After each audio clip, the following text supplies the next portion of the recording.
कार्यक्रमामध्ये खूप दिवसाने पुन्हा कथा करण्याची संधी दिल्याबद्दल. तर आज जो मी विषय घेतलेला आहे तर तो विषय खूप महत्त्वाचा आहे. कारण हा विषय घेण्याचं कारण असं, मी मागच्या मध्ये माझ्या गावी गेलो होतो आणि माझ्या गावामध्ये 75 वर्षे भागवत सप्ताहाला झाले. तर त्याचा अमृत महोत्सव हा मोठा सप्ताह साजरा करण्यात आला आणि त्याच्या शेवटच्या दिवशी जो 7वा दिवस होता त्याची संध्याकाळची सेवा, प्रवचनाची सेवा मला देण्यात आली होती. आणि मग ते प्रवचन झाल्यानंतर बरेच लोक मला भेटले, प्रत्येकाने रिप्लाय दिला आणि जाता जाता सांगून दिले की तू महाराज चांगला आहे बुवा. म्हणलं काय झालं? फुकट मध्ये भेटलास. म्हणजे येण्याचं भाडं सुद्धा द्यावं लागत नाही. मग बाकीचे महाराज म्हणे आता उद्याचं काल्याचं कीर्तनाचे महाराजांनी 31,000 घेतले आणि आदल्या दिवशी जो जागरण असतं त्याचे 43,000 रुपये घेतले त्या महाराजांना. प्रत्येक महाराजांची रेंज मिनिमम 25,000 ते 50,000च्या रेंज मध्ये ते महाराज आले होते. आणि जेवढे पैशावाले महाराज होते त्यांनी भगवत कथा कमी सांगितल्या, सासू सुनाच्या राजकारणावरल्या आणि समाजावरल्या गप्पा मारून हसून तो वेळ निघून नेला आणि जाता जाता दक्षिणा दिली. तर ते जे मेन जे होते मला भेटले तर ते म्हटलं की मला सगळे मारुतीच म्हणतात त्या गावात, अजून बी कोणी महाराज म्हणताय. ते म्हटले बघ इथे प्रत्येकानं पैसा घेतला. गायनवाल्यानं प्रत्येकाचं ठरलेलं होतं कोणता गायक असतो, टाळकऱ्यानं सुद्धा घेतले, जागरणवाल्यानं पैसे घेतले, विण्याकाऱ्यानं सुद्धा पैसे द्यावा लागले. म्हटले 7 दिवसामध्ये एकही असा भगत भेटला नाही बिना पैशाचा, त्याशिवाय हा सप्ताह सफल झाला नाही. तो एक चांगला भेटला फुकट मध्ये आम्हाला. तर म्हणलं धन्यवाद. मी माझं गावचं म्हणून मी ती सेवा केली आणि त्याच्यातून मी प्रामाणिकपणे सांगितलं की 75 वर्षे झाले आपल्या सप्त्याला. आपल्या सप्त्यातून काय साध्य केलं, आपण काय घेतलं? ज्ञान घेतलं. ज्ञानानंतर भक्ती झाली पाहिजे आणि भक्तीनंतर वैराग्य निर्माण झालं पाहिजे. तुम्ही 3 दिवसामध्ये कार्यकर्त्यांनी मोठा कार्यक्रम केला, गावच्या लोकांनी मनोरंजन घेतलं, बाबा लोकांनी पाकिटे घेऊन गेले, राहिले सायलेन खाऊन भांडारा खाऊन पोट साफ केले. काय आलं हातात? तुमच्या हातात काय भेटलं? निष्कर्ष तुम्ही काढा. आणि जे तुम्ही जे भेटलेत मला आणि बोलतायत, तुम्ही किती लोकांनी आज बोला वचन घेतलं सांगा की हा 70 वर्षानंतर एवढे 50 वर्षाचे, तुम्ही कोणी 45 वर्षाचे आहेत, सगळे तुम्ही वयानं खूप मोठे आहेत. किती लोकांनी जप करण्याचा संकल्प केला, नंतर तुम्ही काहीतरी बोला. याच्यातलं कोणीच काही बोललं नाही. प्रत्येकानं वाटलं तिथे प्रत्येकाचा एकच मूड होता, दुसऱ्यानं सुधराव, मी सुधारणार नाही किंवा मला सुधारायचं नाही. तर त्यावेळेस मला असं वाटलं नाही की कथा करताना कथाकाराचा जो कथाकार व्यक्ती आहे त्याच्या जीवनात बदल घडलेला असेल तर श्रोता वर्गाच्या जीवनात तो बदल घडू शकतो. आणि म्हणून कारण श्रोता वर्ग वक्त्याकडे बघतात, वक्ता काय बोलतो हे बघत नाही, तो कसा वागतो तो बघतो. आणि त्या गोष्टीतून मी जाणवलं, जे काल्याचं कीर्तन होतं त्यांच्या हातात 3 अंगठ्या, ह्या हातात 3 अंगठ्या, त्या बी कमी 8-9 ग्रामची एक अंगठी असेल खड्याची, गळ्यामध्ये सोन्याचं मोठं लॉकेट महाराजांचं, कानात एक सोन्याची बाळी, पुन्हा लेफ्ट साईडला जी घड्याळ होती ती सोन्याचंच पॉलिश असेल. ते म्हणले छटाकभर सोनं घातल्यानं काय होतंय? त्याच्या आदल्या दिवसाचा जो महाराज होता ते म्हटले की मी दिवसाचे 2 कीर्तन करतो आणि 1,20,000 घेऊन गेल्याशी मला रात्री झोप लागत नाही. आणि माझी पत्नी मला पहिले विचारते पाकिट कुठे, तेव्हाच मला घरात येऊ देते. ही त्यांचे वाक्य आहेत बरं, माझे वाक्य नाही. मी टीका करत नाही, वस्तुस्थिती सांगतोय. आणि त्या गोष्टीतून मला जाणवलं की अध्यात्म हे व्यवसायाचं, मनोरंजनाचं माध्यम नाहीये. अध्यात्म हे ज्ञान, वैराग्य आणि भक्तीचं माध्यम आहे. आणि ते ज्ञान, भक्ती आणि वैराग्य हे वक्त्यामध्ये असेल तर श्रोत्यामध्ये ते होईल. म्हणून मी आजचा जो टॉपिक निवडलेला आहे तो टॉपिक असला पाहिजे की आपण कोण श्रवण केलं पाहिजे आणि कोणाकडून नाही केलं पाहिजे.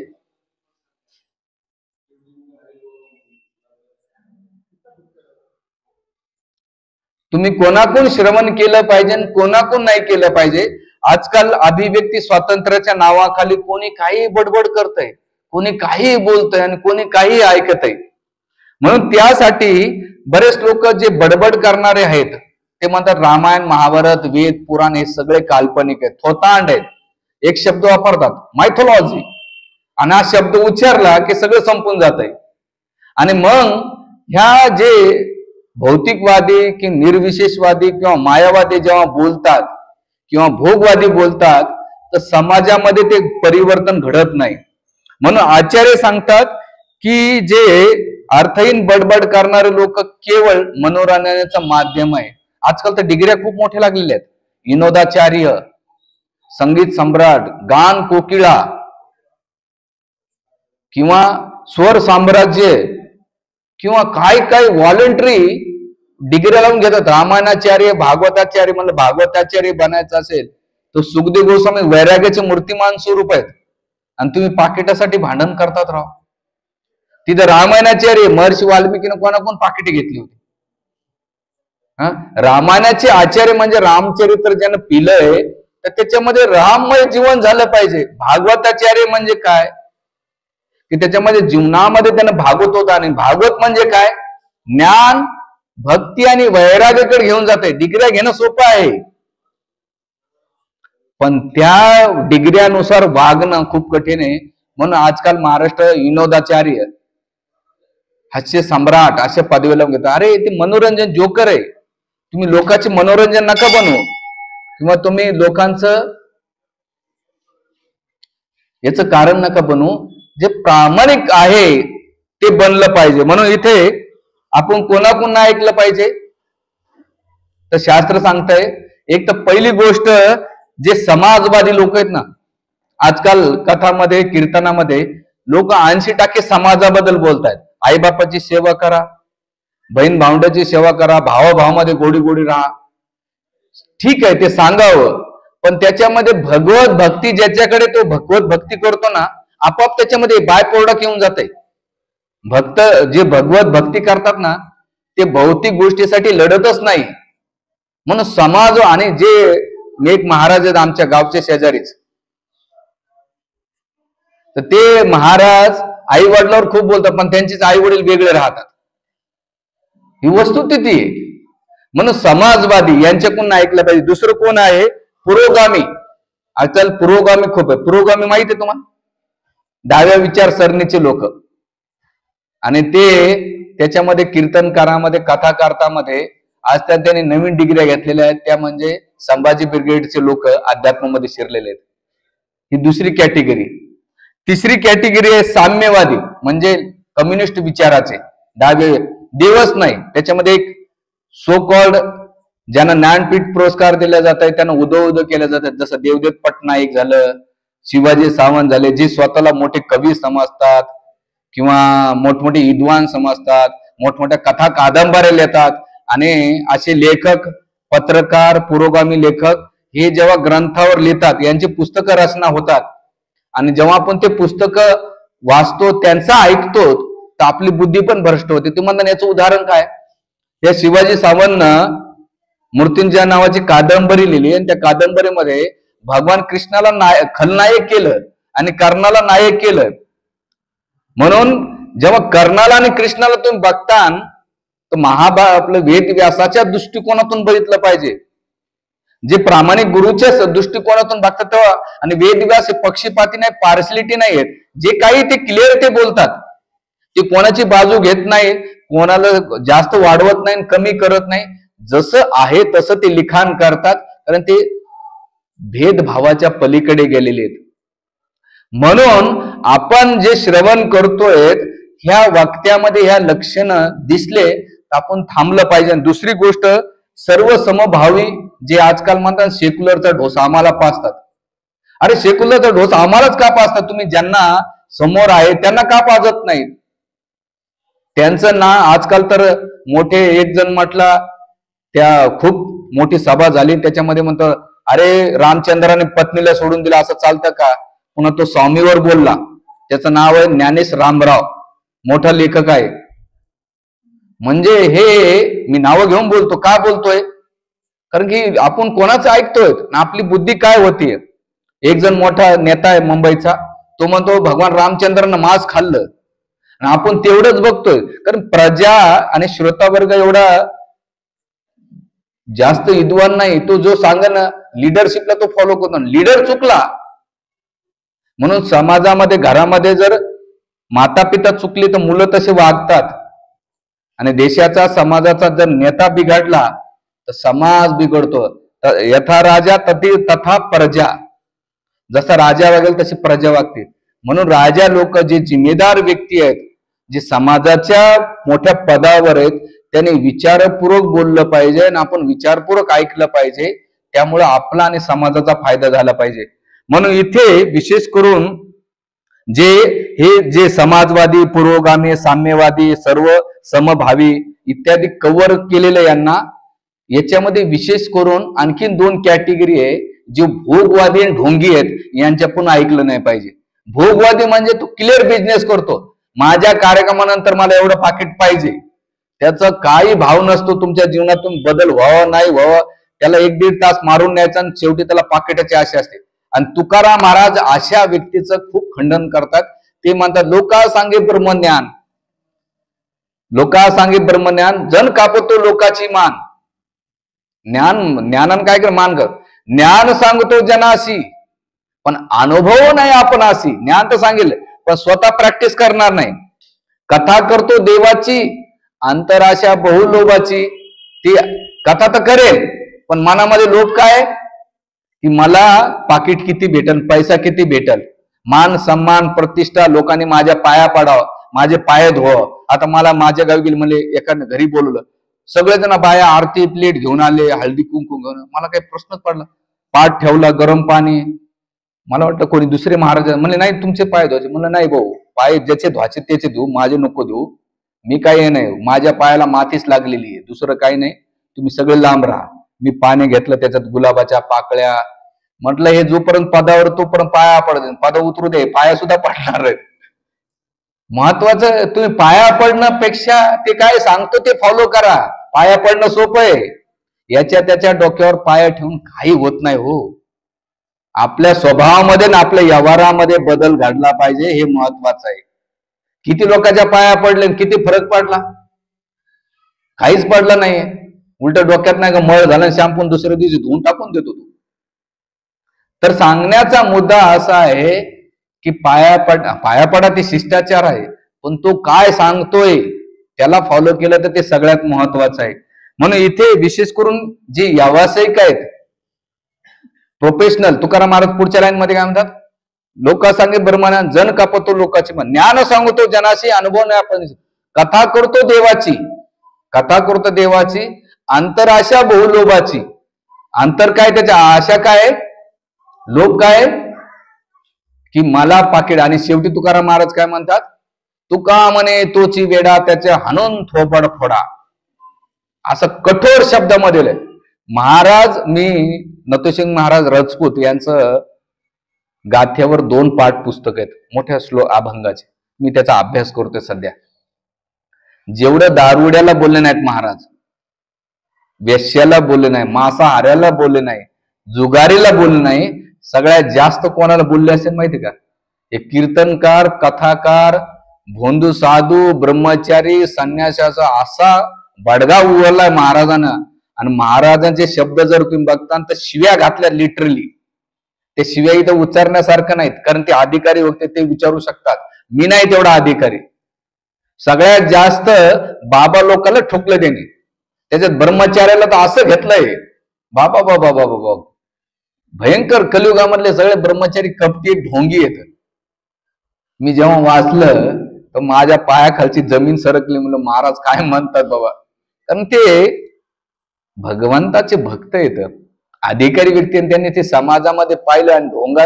आणि साधू आणि डॉक्टर आहे ना, डॉक्टरला जे गरजेचं वाटतं पेशंटला, त्याला वेदना हो न हो तो इंजेक्शन देण्याचं काम करतो. तसं साधूचं काम आहे, जे गरजेचं असलं ते बोललं पाहिजे. जसं आता मला मागच्या आठवड्यात मी एक प्रवचन दिलं होतं, बटेंगे तो कटेंगे. मला त्याच्या 2-3 फोन आले, हो तुम्ही लय कडक बोलले. म्हणलं काहीच बोललो नाही, नशीब म्हण. ज्यांना घ्यायचं त्यांना घ्यावा, ज्यांना नाही घ्यायचं त्यांना सोडून द्यावा. काही माझं काय, तू पाहिलं नाही पाहिलं तर फरक पडत नाही, हाय ते बोलतोय. मी काय पैशासाठी का तुमचे तोंड चोपडं करण्यासाठी बोलत नाही. किंवा मी गोड गोड बोललो, इथं तुमचे 4 जणांचे गुणगान केले, मला पाकिट भेटल. तुम्ही द्या नका देऊ, मला 3 टाइम प्रसाद भेटतो मंदिरातून. माझं क्लिअर प्रिन्सिपल आहे. मेन मुद्द्यावर याचा मला हे सांगायचा मुद्दा असा आहे की जे भोगी आहेत, व्यावसायिक आहेत आणि ढोंगी आहेत, अशा लोकांच्या मुखातून कधीच ऐकायचं. तुम्ही म्हणता का बरं? ते बी कृष्ण कथा करतात, आम्ही पण कृष्ण कथा करतो, आणि ते दोघं सारखं. ते तुम्हाला प्रभावित करू शकतात, पण ते तुम्हाला परिवर्तित नाही करू शकत. डिफरन्स कळाला? तुम्हाला प्रभावित करू शकतात. त्यांचं वाक्चातुर्य काय, ते रामायणावर महाभारतावर बोलतील. त्यांचे चातुर्य, पांडित्य, तर्क, ज्ञान, विद्वत्ता, त्यांच्या संस्कृतीवर असलेलं कमांड, गायनावर असलेलं त्यांचं मधुरता, हे सगळं तुम्हाला आकर्षित करेल. ते कशासाठी करतात? ते करण्याचं मागचं त्याच्या मनामध्ये 3च गोष्टी असतात. मला पूजा, लाभ, प्रतिष्ठा भेटावं. पूजा म्हणजे काय? लोकांनी तुमच्या पाया पडावं. त्या दिवशी मी पाहिलं, एवढं त्यानं सुंदर गायन केलं, पण शेवटी मला पाकिट कमीच देतात तुम्ही लोक. मी घासा कवड्या करू कशाला? म्हणजे पूजा, लाभ. पूजा म्हणजे लोकांनी पाया पडावं, आरती करावं, पाया धुवा, गंध लावा, डोक्यात ठेवून. आणि आमच्या तिकडे एका महाराज सांगितलं, फुकट होऊन पाया पडलं मला राग येतो, आणि 50 रुपये टेकल्याशिवाय पाया पडू देत नाही. ते म्हणते, बाई तू देऊच नको 11 रुपये, असं फुकट पाया पड. ती बाईला अजून काजून कुठेतरी जमा करून देते आणि बाबाच्या पाया पड. अरे काय लावलं काय तुम्ही? पुढे शास्त्र सांगितलेलं की महाराजाचं फुकट पाया पडलं की पाप लागत आहे. काय लावलं काय?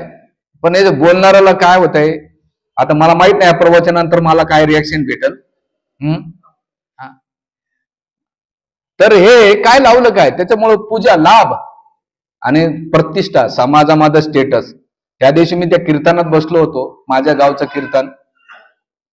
ज्या माणसाने कीर्तनाला इन्व्हाइट केलं, त्या कीर्तनाने पांडुरंगाचं स्मरण कमी आणि दुसऱ्या व्यक्तीचं स्मरण जास्त केलं. भाऊ असे, भाऊ तसे, भाऊ दादा, हे ते ते ते.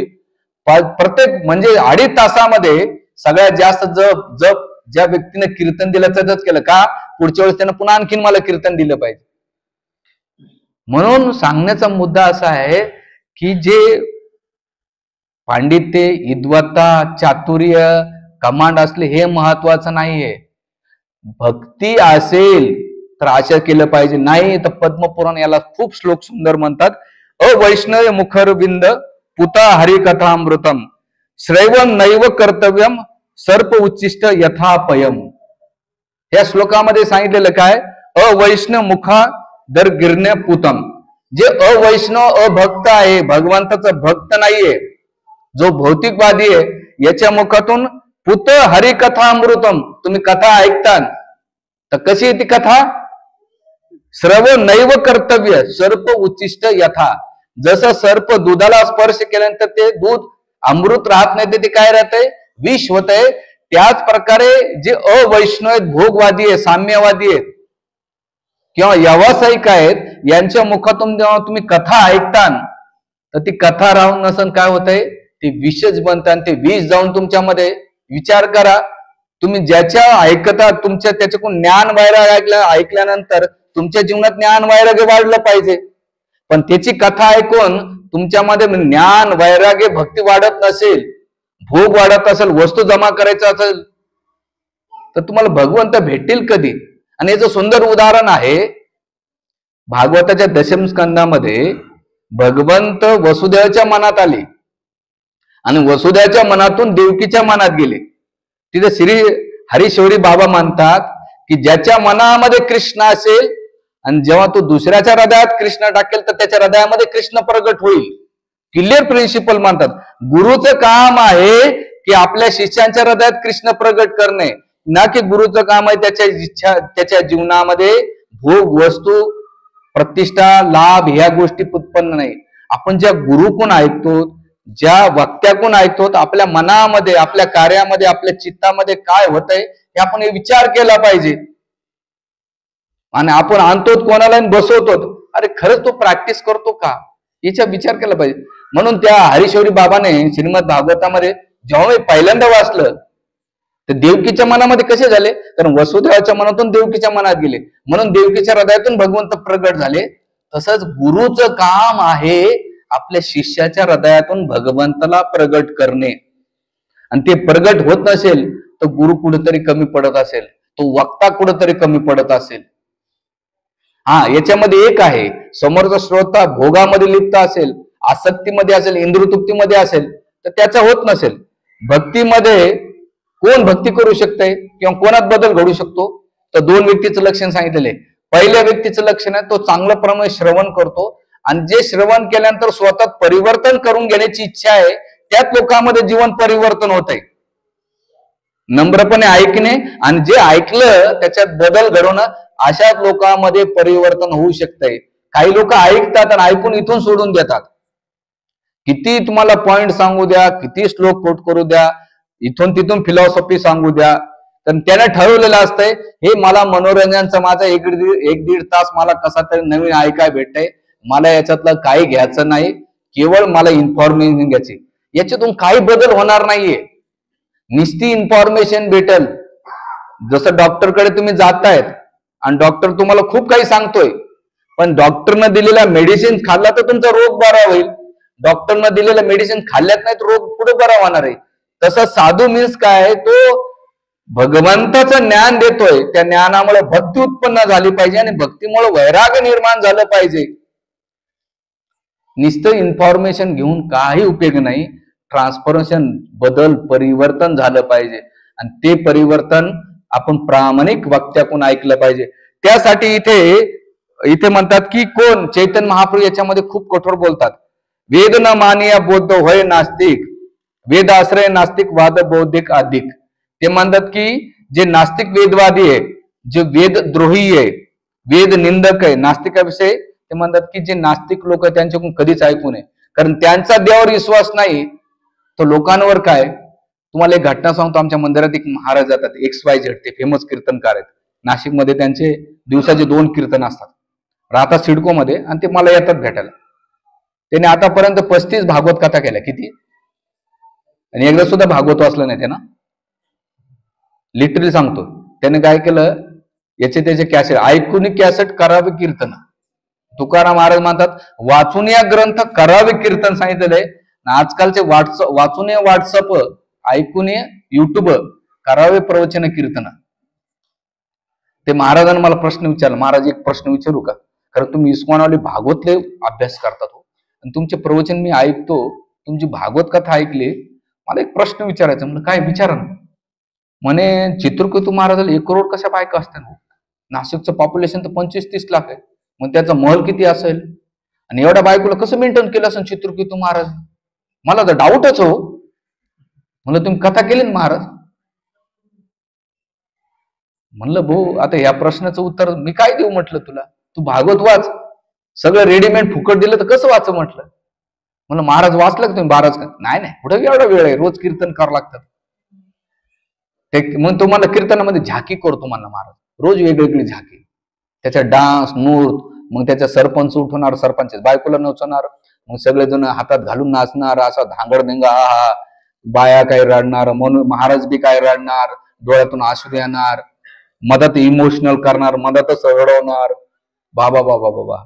त्याच्या कथाला गेलो तर म्हणलं पुन्हा हात जोडले. जसं आमचे सचिन सुतपूर्व आणि मी एका आमच्या तिथे एक मुलगी कथा तिचं भागवत कथा होती. नेमकं मला पुढं बसवलं. आम्हाला टेन्शन होत जात, बा या प्रभूजी या म्हणून गेले. म्हणले देवकीला असं संकट का आलं? भगवान कृष्ण 11 दिवस का लांब थांबले होते? कृष्णापासून देवकी 11 वर्ष लांब का होती? म्हणे मागच्या जन्मात ती कैकेयी होती, तिनं भगवान रामचंद्राला वनवासाला पाठवलं, तीच कैकेयी पुढच्या जन्मात नाही तर देवकी जन्माला आली. मी पाहायला लागलो त्यांच्याकडे, ते मला पाहायला लागले. त्यानं म्हणलं काही बोलू नका, आपलं गपची बसा आणि उठता येणं बसता येणं. त्याच्यात ती मग लोक पण म्हणायला लागले हो असं देऊ का? अरे याचा रेफरन्स कुठेच नाही बाबा. मी एवढ्या टीका वाचल्या, मी काही मोठा विद्वान नाहीये, पण जोपर्यंत मी अभ्यास केला त्याचं कुठंच मेन्शन नाही. आता तिने एक पुन्हा एक कथा सांगितली. परीक्षित महाराजाला एवढी भीती वाटत होती, परीक्षित महाराजांनी काचा महल केला. त्या महलामध्ये त्याला बोर खाण्याची इच्छा झाली. बोर मागवले. त्या बोरामध्ये त्याने काय केलं, बोर खाता खाता एक आळी निघाली. ती आळी घेतली, आपल्या याच्यावर मानेवर ठेवली आणि त्या आळीतून एक सर्प निघाला, तक्षक, आणि त्यानं दंश केला आणि परीक्षित महाराज मेले. सांगायचा मुद्दा असा, तुम्ही किती कव्हर केलं, किती रक्षण केलं, मूर्ती तुम्हाला तिथं सोडत नाही. बाकीचे लोक टाळ्या. भागवतामध्ये कुठंच मेन्शन नाही. तुम्ही तरी वाचलंय भागवतम, आहे का मेन्शन? परीक्षित महाराजाला बोर खाण्याची इच्छा झाली आणि मग काचेच्या महलामध्ये बसले. कमाल आहे यार, काय लोक काय सांगतात तुम्ही ऐकतात, मान हलवतात. हो, वेदवाक्य याच चालू काय बाबा, समाजाला कोणत्या दिशेने घेऊन चाललेत. आणि किती घेतले माहितीये एका कार्यक्रमाचे? विश्वासांना 50,000 रुपये ते आरतीचे, फुकट आरती घेतलेली चालत नाही. पुन्हा लग्न लावलं, कमीत कमी 7 दिवसामध्ये 2.25 लाख रुपये घेऊन गेले. सॉफ्टवेअर इंजिनियर आमचे दिवसभर मरू मरू जीव चाललाय यांचा. ते गंगीड घंटा प्रवचन करून घेऊन चाललेत. मुद्दा असा आहे की कथा ऐकावची कोणाची, म्हणून याच्यावर बोलण्यासारखं खूप आहे. तर हे तुकाराम महाराज पुढे एका वाक्यामध्ये म्हणतात, वेदाचा तो अर्थ आम्हीसी ठावं, येराने व्हावं भारती ते माथा. आम्हाला वेदाचा अर्थ काय? वेद अनंत बोलेला अर्थ इतकाच साधिला, विठोबाची शरण जावे, निजनिष्ठा नाम घ्यावे. त्याचा अर्थ सोपा आहे. काय अर्थ आहे? गीता भागवत करते सर्वांना, अखंड चिंतन विठोबाचे. एवढं कशाला भार व्हायची गरज आहे? आणि हे ह्या लोकांचं लक्षण तुकाराम महाराज एवढं खंडन करतात. मी तुकाराम महाराजांचं सध्या सगळे श्लोक, अभंग वेगवेगळे असे विषय काढतोय. त्याच्यामध्ये तुकाराम महाराज म्हणतात, नायिक ऐकावे कानी तयाचे बोल, भक्तिविन फुल ज्ञान सांगे. अशा व्यक्तीचं भक्तिविना जो फुल आहे ना, त्याचं ज्ञान कधी ऐकू नये. वारवानी अद्वैताची भक्तिविना भाविना, दुःख पावे शीना श्रुता बघता. की जी अद्वैताची वाणी आहे, भौतिकवादाची वाणी आहे, ती काय आहे? श्रोता आणि वक्ता दोघाला दुःख देती, ऐकणाऱ्याला आणि बोलणाऱ्याला पण. अहम ब्रह्म म्हणून पळित पिंडा, न बोलावे भांडा तया सवे. की स्वतः अहम ब्रह्मास्मी, तुम्ही पण ब्रह्म आहे, तुम्ही नारायण आहेत, मी नारायण आहे, सगळे नारायणच नारायण आहेत.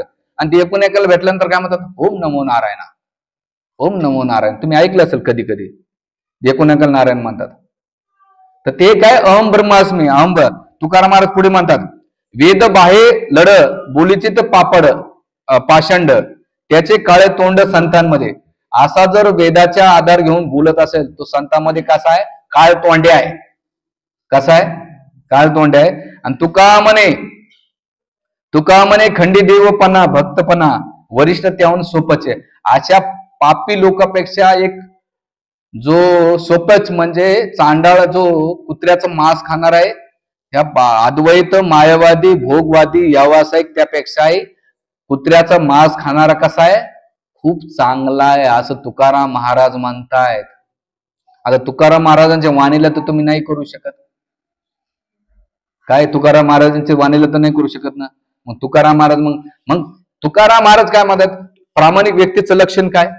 सरळ तुकाराम महाराज अशा व्यक्तीकडून आपण श्रवण केलं पाहिजे. कोणतं आहे ते? म्हणतात, आम्ही वैकुंठवासी आलो याच कारणाशी. कोण्या कारणाशी? बोलिले जे ऋषी साच भावे वर्ताया. जे ऋषी न बोले. कोणते ऋषी? जे वेदवासानं जे दिलेलं आहे, श्रीमद भागवतम, रामायण, महाभारत, वेद, उपनिषद, 108 पुराणातून जे दिलेलं आहे, भाव वर्त आहे, ते सांगतात तुकाराम महाराज. म्हणतात की जे आम्ही त्याने दिलेले. पुढे काय सांगतात तुकाराम महाराज? झाडू संताचे मार्ग, आडराने भरले जग. तुम्ही खेडेगावात कधी गेला असेल तर तुमची पाय वाट असते, पण पावसाळ्यामध्ये एवढा पाऊस पडला की गवत काय करतंय? वाढतंय. आणि त्या गवतामुळे ती रस्ता आहे ना, झाकला जातो, तुम्हाला दिसत नाही. तसंच जे भौतिक वादाने लिप्त लोक अध्यात्माला झाकून ठेवतात, पण जे प्रामाणिक असतात, अशा संतांनी जे दिलेला मार्ग झाकून टाकतात ना, भौतिकवादी व्यावसायिक करणारे. तुकाराम महाराज म्हणतात, अशा रस्त्यातले जे लोक आहेत ना, मी त्यांना झाडायचं काम करतो. आणि पुढे महाराज म्हणतात, उचिष्ट भाग सोस उरले ते शेवू. जे उचिष्ट आहे वेदव्यासाने दिले त्याचं सेवन करू आणि ते दुसऱ्याला देऊ. तुकाराम महाराज अर्थ लोपली पुराणे, नाश केला शब्द ज्ञाने. ह्या गोष्टीमुळे काय झालंय? अर्थ पुरली पुराणे. शास्त्राचा एवढा अर्थ लावलाय, त्याचा काय झालंय?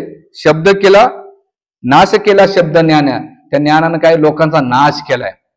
तुकाराम महाराज पुढे म्हणतात, विषय लोभी मने साधन बुडविली.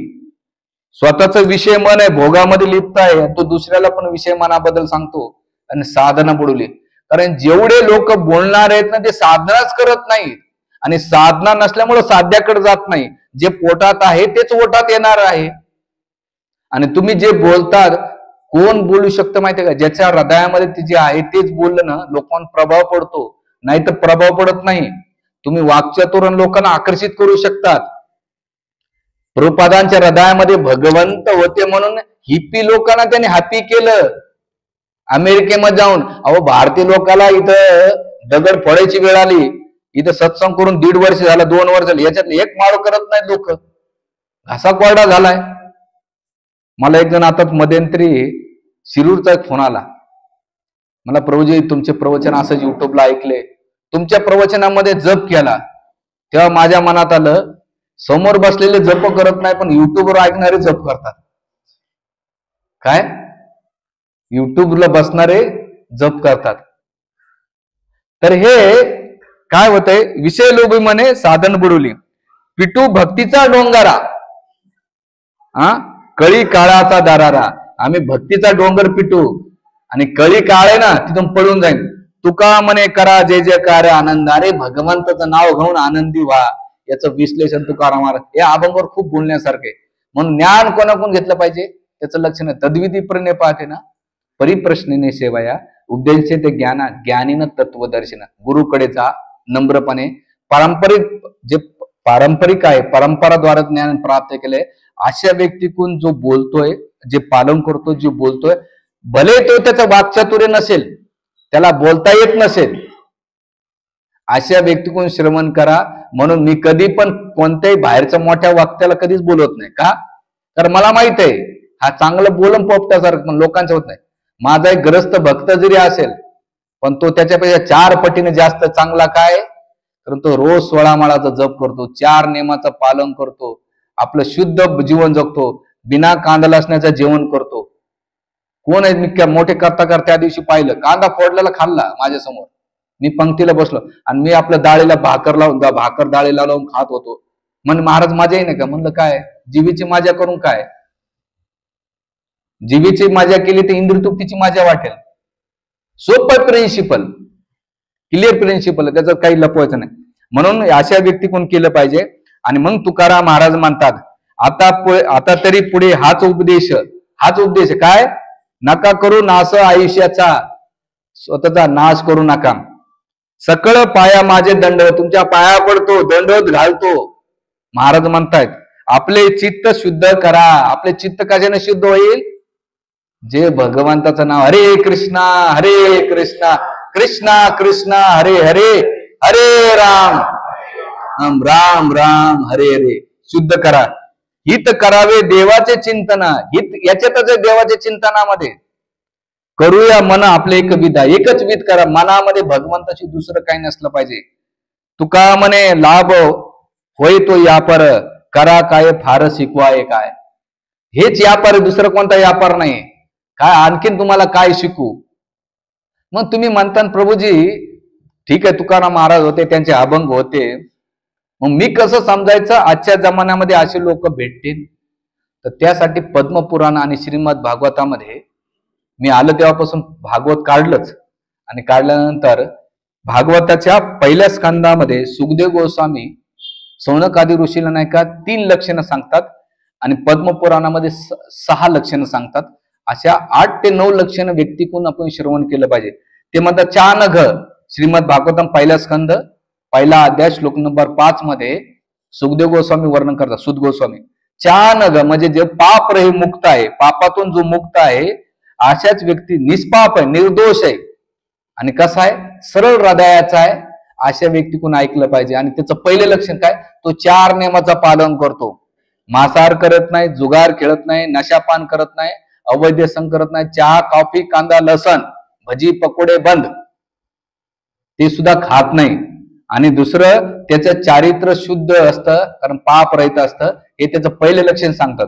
दुसरं लक्षण वेदविदा. वेदविदा म्हणजे काय? शास्त्रात किंवा वेदांत म्हणून निष्णात असतो तो. असं नाही की 4 गोष्टी पाठ केल्या आणि पोपट पावशी आणि त्याचं उघडं पडतंय.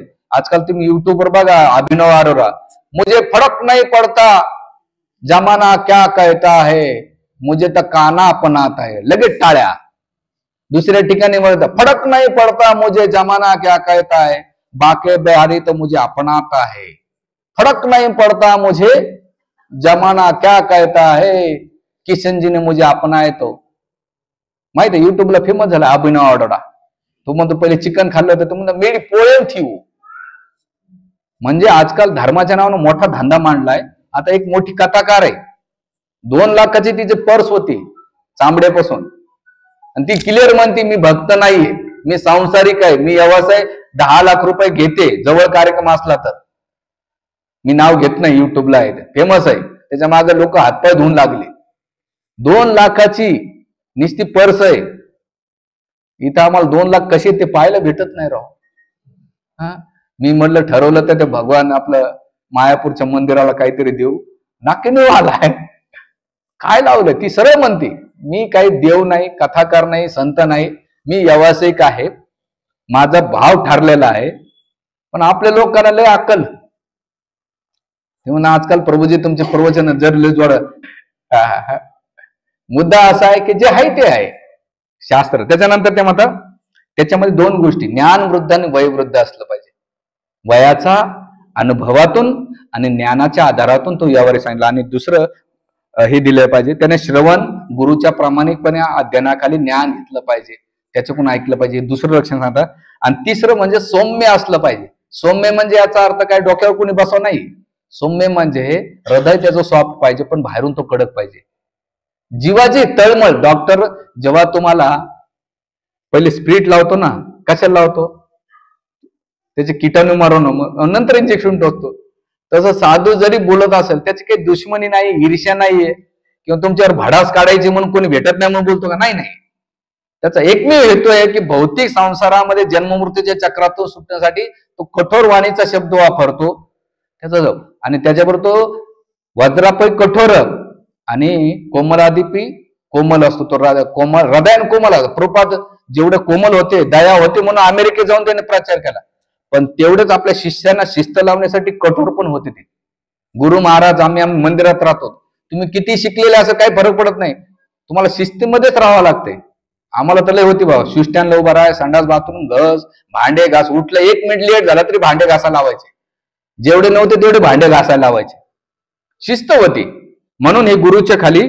आणि सौम्य म्हणजे स्निग्ध, नम्रता आणि श्रद्धायुक्त असले पाहिजे. आणि अशा व्यक्तीचे एक तर त्याचं महत्वाचं सौम्य काय आहे की त्याचं पवित्र आणि साधं सरळ हृदय पाहिजे. कारण लोक तुमच्या वस्तूकडे बघतात. ते म्हणा प्रभूजी तुम्ही पण लय मोठे प्रवचन देता, त्याग वापरतात ना, हे त्याग माझा नाही. एकानं दान केलाय, जोपर्यंत वापरायचं तुम्हाला प्रभू, जोपर्यंत वापरायचं वापरा, बाकी देव संपले की आणून द्या वापस. म्हणून इस्कॉनच्या मंदिरं खूप मोठे बांधलेले आहेत पण स्वतःची गाडी नाहीये. बाहेरचे मंदिर महाराज, आता मी ज्या दिवशी गेलो त्या महाराज, मी पायी चाललो आणि ते महाराज मोठ्या फॉर्च्युनर गाडीमध्ये, सगळे माझ्याकडे पाहिलेले. काय बॉय, लोक महाराजाच्या गाडीकडे पाहून त्याला मान देतात आणि आमच्याला कोणीच किंमत देत नाही. इस्कॉन मध्ये कोणताही ब्रह्मचारी, आता मी पाहिलं आमचे मोठमोठे वरिष्ठ बरोबर, त्यांची 10 बाय 10ची रूम. त्यांच्या रूम मध्ये काय असतं माहितीये का? एक कपाट आहे, त्याच्यामध्ये पुस्तकं, धोती कुर्ता, एक प्लेट आणि मेडिसिन ठेवायला. त्याच्या पलीकडे भले इस्कॉन मंदिराचा तो अध्यक्ष असेल पण स्वतःची 2 व्हीलर सुद्धा नसते. त्याला इकडं तिकडं म्हणजे पैसा भेटतो पण तो पैसा इंद्रियतृप्तीसाठी, स्वतःच्या शान सुखसाठी वापरत नाही. जे काय आलं ते समाज, नाही तर बाकीचे महाराज भारी आहेत. आता एक जण महाराज म्हटला लांब जावं लागतं, कंबरले दुखतं, महाराज मारुती झेंडा त्रास होतो. मग असं विचार करतो स्कॉर्पिओ काय वाटतं तुम्हाला? म्हणजे घ्या महाराज, आमचं काय बापाचं चाललंय, तुम्हालाच घ्यायचं आणि तुम्हालाच कमवायचं आहे. आम्ही मला एक ब्रह्मचार्याने विचारलं गाडी का शिकत नाही? म्हणलं भाऊ डोक्याला ताण नाही, ग्रस्ताने यावं, त्यानेच पेट्रोल टाकावं, डिझेल टाकावं, ठोकलं तरी त्यानेच बिल भरावं, चालवायचं त्याचंच काम आहे. मला घेऊन जा, सोडून दे, भूक लागली प्रसाद खाऊ घाल, डोक्याला ताण नको. उद्या ठोकलं बिल भरायचं, डिझेल पेट्रोल पाणी भरायचं कोण? आणि कशाला मनस्ताप? क्लिअर प्रिन्सिपल आहे. सांगायचा मुद्दा असा, ते एक हास्याचा वेगळा विषय की नसलं पाहिजे ह्या वस्तूच्या. एक वस्तू वाढली तर काही परिवर्तन नाही. आणि आट्यात म्हण तुम्ही सुईच्या छिद्रातून हत्ती गेलाय आणि शेपूट अटकली ते होता कामा नाही. सगळं सोडलंय आणि वस्तूमध्ये आत टाकताना तर ते भयंकर आहे. म्हणून सांगण्याचा मुद्दा असा आहे की तिसरं लक्षण म्हणजे वेदविध सौम्य. सौम्य म्हणजे जो धनाची कामना करतात त्याला धन भेटन आणि जे कृष्णाची कामना करेल त्याला कृष्ण भेटेल. तुम्हाला काय पाहिजे तुम्ही ठरवा. श्रोतांना काय पाहिजे? श्रोतांना मान सन्मान पाहिजे असेल तर मान सन्मान भेटेल आणि वक्त्याला जे असेल जे मनात असेल ते त्याच्या कृतीमध्ये त्याला भेटन. असे 3 दिलेले आहेत. आणि पद्मपुराणामध्ये 4 लक्षणं सांगतात. काय लागतात? पहिलं लक्षण सांगतात जे कथा ऐकतात ज्याच्या गोष्टी व्यक्ती कोण तिचं पहिलं लक्षण म्हणजे भगवतमती असला पाहिजे. तो त्याच्या मन वाचा कायामध्ये भगवंताशी दुसरं काही नसलं पाहिजे. भगवतमती असेल तर त्या व्यक्तीमुळे काय होईल? मन तो पैशाचा किंवा अन्वयी किंवा स्तुती किंवा मान सन्मानाच्या मागला नाही. त्याची मनामध्ये एकमेव भगवंत सोडून काही नसलं पाहिजे. हे पहिलं लक्षण सांगतात. आणि दुसरं लक्षण सांगतात की त्या भगवतमतीचं लक्षण काय? तो गुण नाम रूप लीला याच्यामध्ये तो स्मरण करत असतो. बोलता बोलता मी एक मोठे कीर्तनकार पाहिले. मी तुमचं नाव सांगतो त्यांचं. ते म्हणतात रामभाऊ महाराज राऊत. खूप कठोर कीर्तनकार आतापर्यंत. आणि रामकृष्ण हरीशिवती काहीच बोलत नाही. एकदम गाथामूर्ती. बघा त्यांचं कोणतेही कीर्तन ऐका, भगवंताची ते काहीच बोलत नाही. यांना म्हणतात भगवतमती. आपल्या जीवनामध्ये उदाहरण पाहिजे असेल तर पहिली गोष्ट. त्याचं दुसरं लक्षण अनपेक्ष. कोणतीही त्याची अपेक्षा नसली पाहिजे. कोणती अपेक्षा? की स्वतःच्या पांडित्याचं किंवा वाक्चातुर्याचं की प्रदर्शित करणं. अरे लोकांना म्हणजे वा वा काय स्वामी तुम्ही काय गातात, तुमचं काय श्लोक, तुम्ही काय ज्ञान देतात. अनपक्ष. प्रवचन झाल्यानंतर पाया पडावं ना पडावं, गुणगान करावं याच्या पलीकडे तो असला पाहिजे. आणि सगळ्यात महत्वाचं त्याचं काय असलं पाहिजे? तो मान सन्मान प्रतिष्ठेच्या पलीकडे तो बाहेर गेला पाहिजे. नाही तर तुकाराम महाराज अशा व्यक्तीला काय म्हणतात? ते म्हणतात जिथे कीर्तन करावे तिथे अन्न न सेवावे. जिथे कीर्तन केलं ना तिथे अन्न पण सेवणे. बुका लावणे भाळा, माळ घालू नये माळ गाळा. ज्या गावात जातात तर बुका पण लावू नका आणि माळा पण घालू नका. तट वृक्ष भासी दाना तूर्ण मागे नये जाना.